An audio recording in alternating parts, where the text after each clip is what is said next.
simplement en marchant dans la nature, avec des idées pures. Allez dans la nature, habillé de manière très naturelle, je veux dire avec des tissus très naturels, des chaussures naturelles, et ayez des pensées pures. Pensez aux amis que vous voulez bénir, au bien que vous leur envoyez, à la lumière que vous voulez répandre dans le monde pour que la guerre et la faim s'arrêtent. À ce moment-là, vous êtes en contact avec les énergies cosmiques. C'est un moyen pour ceux qui n'ont pas envie de méditer. Pour ceux qui pratiquent la méditation, asseyez-vous de manière confortable, toujours habillé de vêtements et de chaussures naturelles. Asseyez-vous calmement, confortablement, mettez une musique ou des sons qui vous inspirent, ou restez dans le calme si vous préférez. Enregistrez des chants d'oiseaux, ou des bruits de cascade, peu importe, du moment que cela peut soulever votre âme. Fixez-vous intensément sur ces sons,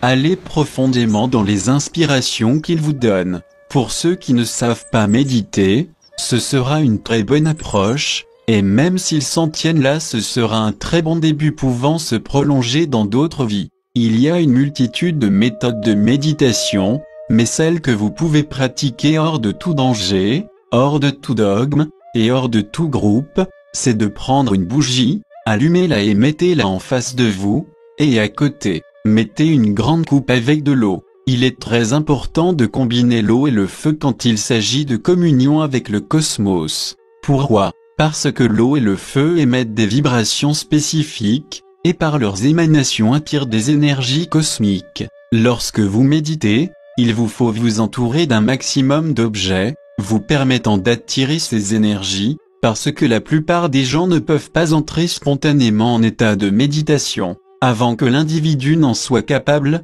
il va se passer des années, et des années. Donc, composez un décor qui lui-même va attirer les énergies, ensuite vous n'aurez plus qu'à vous mettre en communion avec ce décor, en faisant le calme en vous. Comment faire le calme en soi? Faire le calme n'est pas si facile, d'autant plus que, s'il y a le chaos, faire le calme est impossible, parce que l'individu est assailli soudainement par tous ses problèmes, par ses souvenirs, par ses humeurs. Si vous avez la chance de pouvoir entrer dans ce calme par une méthode de relaxation, faites-le. Pour ceux qui ne connaissent pas ces méthodes ou qui ne voudraient pas y avoir recours, regardez cette petite bougie pendant quelques secondes pour bien mémoriser la flamme qu'elle représente. Puis, fermez les yeux, et ne pensez qu'à cette flamme, et non pas à la bougie entière, et promenez cette flamme partout en vous. Si, par exemple, vous avez mal quelque part,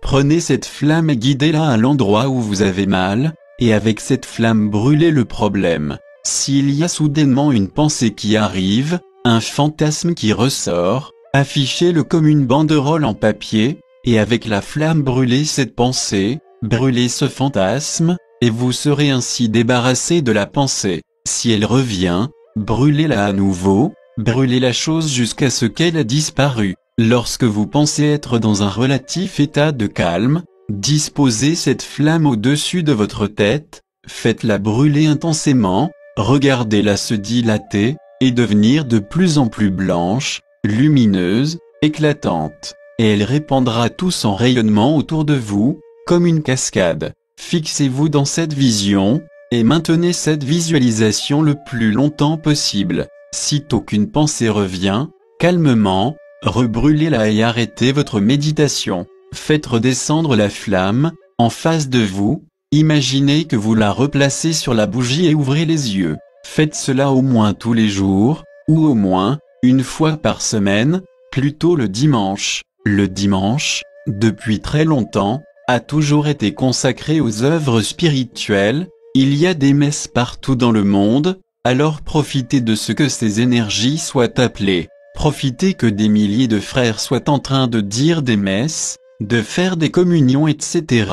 Profitez de cette énergie appelée, servez-vous-en, pour intensifier votre méditation, votre travail. Si vous faites cela, le contrôle sur vous-même, l'espoir d'un nouvel homme et d'une nouvelle femme en vous, cette visualisation de lumière, vous verrez qu'en peu de temps le grand initiateur, celui qui s'occupe de l'humanité, vous emmènera vers un guide, qui vous donnera la méthode de méditation spécifique, pour faire travailler les chakras, ou il vous enverra vers un groupe, où il vous donnera l'inspiration d'un service vis-à-vis de l'humanité. Il pourra éveiller en vous un don, par exemple, soudainement, vous vous apercevrez que vous pouvez être radiesthésiste ou guérisseur, ou que vous pouvez faire des conférences, ou tout simplement, en parlant à votre voisin vous arrivez à lui faire admettre l'existence du bien et de Dieu. Tous les dons peuvent vous être donnés, à partir du moment où les négativités sortent de vous.